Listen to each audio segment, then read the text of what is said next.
মঞ্চে এসে আসন গ্রহণ করার জন্য।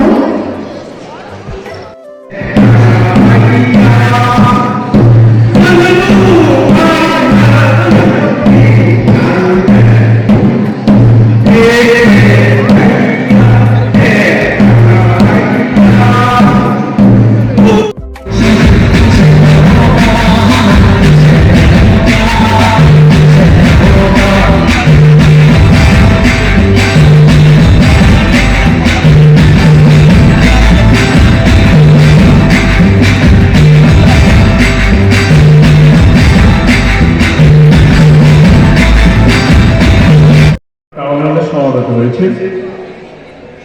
এখানে প্রিসাইড করছেন আমাদের জার্নালের চেয়ারপারসন ধর্মনগর পৌরসভা শ্রী পদ্মদেব সরকার। এখানে আমাদের ভারপ্রাপ্ত এসডিএম সাহেব আছেন এবং just before few minutes mister Debbarma সাহেব যে ধনঞ্জয় যে প্রাঞ্জল হিসাবে দিয়ে দিলেন এবং ওনাকে হৃদয়ের অন্তঃস্থল থেকে ওনাকে ধন্যবাদ জানাই ককবরক ভাষা সম্পর্কে যেটা ভীষণভাবে বুঝিয়েছেন এবং respective officers from various department, আমাদের জেলা পরিষদের সভাধিপতি শ্রী মহোদয় মহোদয়, আমাদের মঞ্জুনাথ ত্রিপুরা ধর্মনগর মিউনিসিপ্যালের ভাইস চেয়ারপারসন, আমাদের সাংবাদিক ভাই বোনেরা। তবে সবচেয়ে বড় আফসোস স্কুল কর্তৃপক্ষকে বলবো যারা বোঝে না তাদেরকে আনার দরকার নেই। বিয়ার চাইল্ড একদম বাচ্চা ছেলেকে 6, 7, 8 এরা বুঝবে না ভাষার কি মর্ম, ভাষার কি মর্যাদা, ভাষার কি প্রাণ। শুধু শুধু এ নিয়ে হলের মধ্যে লোক ভর্তি করে হেডমাস্টার হেডমিস্টার যারা আছেন আমাদের ক্রেডিট নেই। দেখো তো কামনা করে এমবিবিএস স্টুডেন্ট আছে, কিছু কিছু গার্লসের মধ্যে স্টুডেন্ট এসছে আমি দেখেছি। দরকার নেই, এরা বোঝে না, যারা বুঝবেন আরো পরে বুঝবে।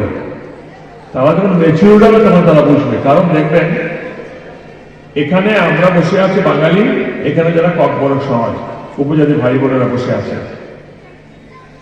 রিভার্স হয়েছে ভাবো যেখানে 90% উপজাতি ভাই বোনের বাস, সেখানে আমরা গেছি।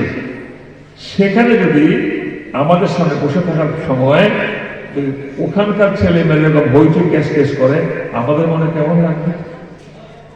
ঠিক তদ্রুপ আজকে যারা এখানে বিভিন্ন এরিয়া থেকে আমার উপজাতি ভাই বোন অফিসার বিভিন্ন ডিগ্রিটারি এসছেন এদিকে আছেন, তাদের মনে কেমন লাগছে যে আমাদের ভাষা সম্পর্কে আলোচনা হচ্ছে?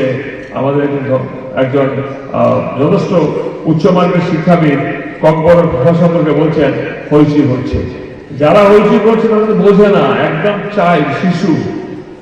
আমার মনে হয় 11-12 স্টুডেন্ট এখানে নেই। এটাকে বুঝতে হবে, জানতে হবে।